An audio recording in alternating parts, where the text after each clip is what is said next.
আজি 9 তাৰিখ মে 9 তাৰিখ ইয়াত লাংচলি-1 বোলা ঠাইত ডিফুৰ পৰা 20 কিলোমিটাৰ মান আঁতৰত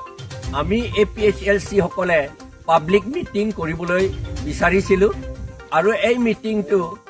ইণ্ডিয়ান কনষ্টিটিউচন ভাৰতৰ সংবিধান আৰু 6 শিডিউল ওপৰত আলোচনা কৰিবলৈহে এইটো মিটিংটো আমি মাতিলো পেণ্ডাল গোটেইখিনি আমি বনালো কিন্তু বিজেপি সকলে ভয় খাইছে যে APHLC সকলে বহুত ষ্ট্ৰং হৈ আছে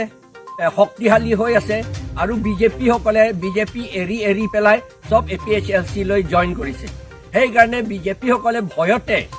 আমাৰ যিটো কনষ্টিটিউচনেল ৰাইট আমি এক্সাৰসাইজ কৰিবলৈ এই মিটিংটো পাতিছো আমাৰ লিবাৰ্টি আমাৰ ৰাইট আছে আৰু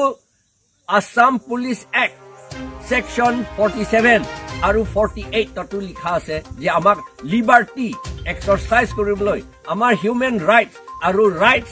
কনষ্টিটিউচনেল ৰাইটস এক্সাৰসাইজ কৰিবলৈ হে পুলিচটো সহায় কৰিব লাগে বুলি কৈছে কিন্তু এতিয়া আমি এই এক্সাৰসাইজ কৰা বিৰুদ্ধে পুলিচে এছপিয়ে আমাক পাৰমিশন নিদিলে আৰু ইয়াত আসামত কাৰ্বি আংলংটো অলপমান বেলেগ প্লেইন ডিস্ট্ৰিক্টত হলে আইন মতে ডিসি সকলে সব কৰে ফাইনেল এসপি কলেও নকলেও কথা নাই ডিসিয়ে যদি জানে যে এইটো মিটিংটো দিব পাৰে বুলি কয় বা যি কৰিব পাৰে বুলি কয় তেতিয়াহলে ডিসিয়ে পাৰমিশন দিয়ে কিন্তু ইয়াত হলে ডিসি তো এসপি লৈহে চাই থাকে এসপি অৰ্ডাৰ দিলে ডিসি তো কাম কৰে ইয়াত উল্টা কথা এইটো বিআইনী এই বিআইনীটো এই আসাম চৰকাৰটোহে এইটো কৰিছে ইলিগেল কাম আনকনষ্টিটিউচনেল কামটো এই আসাম চৰকাৰে কৰিছে বিজেপি চৰকাৰে কিন্তু আজি তেওঁলোকে ভয়তে আমাক পাৰমিশনটো নিদিলে এসপি কৈছে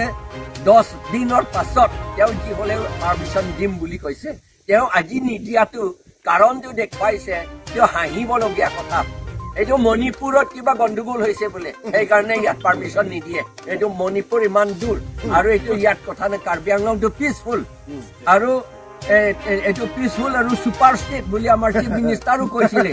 নহয় জানো সুপাৰ ষ্টেট বুলি কৈছিলে আৰু অমিত শাহ আহি পেলাই চিফ মিনিষ্টাৰ আহি পেলাই কাৰ্বি আংলংটো পিছফুল হৈছে বুলি কৈছে তেতিয়াহ'লে আমাক কিয় এই সংবিধানৰ কথা আলোচনা কৰিবলৈকে মিটিং নিদিয়ে এইটোতো ইলিগেল আৰু লাজৰ কথা এইটো সেইকাৰণে আমি মানুহসকলে বহুত দুখ কৰিছে আজি আমি পুলিচৰ অৰ্ডাৰ মতে আমাৰ পেণ্ডালটো ভাঙিবলগীয়া হৈছে আৰু চেয়াৰ টেবুল সব আকৌ ঘূৰাই লৈ যাবলগীয়া হ'ল কিন্তু 10 দিনৰ পাছত আমি ইয়াতে মিটিং কৰিম কাৰণ পুলিচে কৈছে যে এসপি নিজে কৈছে যোৱাকালি যে 10 দিনৰ পাছত তেওঁ পাৰমিশন যি হলেও দিম বুলি কৈছে 100% বুলি তেওঁৰ মুখৰ পৰা ওলাইছে সেইকাৰণে এইটো আপোনালোকে ৰাইজে বেয়া পাব নালাগে দুখ কৰিব নালাগে 10 দিনৰ পাছত ইয়াত আমি এই একে মিটিং ইয়াতে এই লাংচলি এটাতে আমি আকৌ কৰিম ধন্যবাদ